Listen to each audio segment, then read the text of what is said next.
Seigneur, j'ai une question qui me fait peur. Le carême est là, je fais des efforts, je me discipline, je prends de bonnes habitudes, mais au fond, j'ai déjà cette pensée. Et après? J'ai peur de retomber juste après le carême, peur de reprendre tout ce que j'ai arrêté, peur de perdre tout ce que j'ai construit. Alors je te demande, Dieu, comment ne pas retomber après le carême? Je t'entends, et ta peur est compréhensible. Mais écoute-moi, le but n'est pas de tenir jusqu'à une date puis de relâcher. Le but est d'apprendre un nouveau rythme. Le carême n'est pas une parenthèse de performance, c'est une école de transformation. Oui, mais moi je me connais. Je suis capable de faire un effort pendant un temps, puis dès que la pression disparaît, je reviens à mes habitudes, comme un élastique. Parce que si tu vis le carême comme une pression, tu cherches naturellement à te rattraper après. Beaucoup retombent parce qu'ils ont trop serré, trop privé, trop forcé, et après, ils compensent. Ce que je veux, c'est un chemin durable, pas un choc. Donc le problème, ce n'est pas seulement manque de volonté, c'est aussi la manière dont je le vis? Oui, et je vais te donner 4 clés. Elles sont simples mais profondes. Elles vont t'aider à garder l'essentiel après le carême. Je t'écoute, Seigneur. Première clé, choisis un petit oui qui reste. Pas 10 habitudes, une seule. Une habitude simple que tu peux continuer sans te casser. Par exemple, 10 minutes sans écran le matin, ou une prière très courte chaque soir, ou un acte d'amour chaque semaine. Si tu veux que ça dure, ça doit être léger. J'aime ça, parce que souvent je fais trop, et quand je fais trop, je m'épuise. Voilà, deuxième clé, garde une intention claire. Demande-toi, pourquoi je fais ça? Si ton pourquoi est « je dois être forte », tu retomberas. Si ton pourquoi est « je veux être libre et aimer mieux », tu tiendras plus facilement. Donc je dois revenir au sens, pas juste au défi. Oui. Troisième clé, prépare le moment fragile. Tu sais quand tu retombes. Souvent le soir, quand tu es seul, quand tu es stressé, quand tu es fatigué. Ne te promets pas d'être invincible. Prévois une alternative pour ces moments. Une marche, une douche, un appel, une tisane, une prière écrite, une musique douce. Tu ne changes pas une habitude seulement en la coupant, tu la changes en la remplaçant. C'est vrai, si je coupe sans remplacer, je ressens un vide, et ce vide me ramène à l'ancien. Exactement. Quatrième clé, apprends le retour rapide. Après le carême, tu ne seras pas parfait, et tu n'en as pas besoin. Ce qui fait la différence, c'est la vitesse à laquelle tu reviens. Si tu retombes, ne reste pas une semaine dans la honte. Reviens le jour même, le lendemain au plus tard. La rechute devient dangereuse quand elle devient un abandon.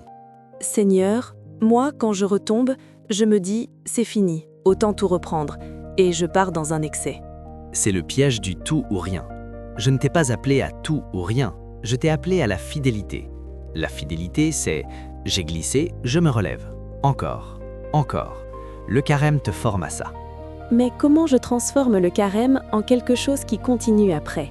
Parce que j'ai peur que tout soit juste temporaire. Tu continues en gardant l'esprit du carême, pas seulement ses règles. Le carême t'enseigne 3 choses. Simplifier, écouter, aimer. Si après le carême tu gardes un peu de simplicité, un peu d'écoute, un peu d'amour concret, alors tu ne retombes pas dans le même chaos. Simplifier, écouter, aimer. Concrètement, ça ressemble à quoi? Simplifier, ne pas remplir chaque minute. Choisir un moins chaque jour. Écouter, un moment de silence, même court, pour entendre ton cœur et ma voix. Aimer, poser un geste concret pour quelqu'un sans attendre d'être applaudi. J'aime ça, parce que souvent je fais trop, et quand je fais trop, je m'épuise. Voilà. Et pour cela, tu dois apprendre une autre façon de te remplir. Pas avec ce qui te vide ensuite, mais avec ce qui nourrit vraiment.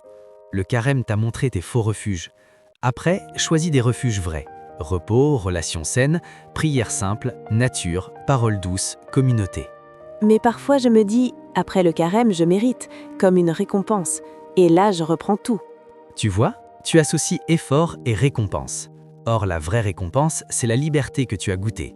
Ne transforme pas la liberté en prison. Dis-toi, je ne me prive pas pour gagner une récompense, je me détache pour respirer.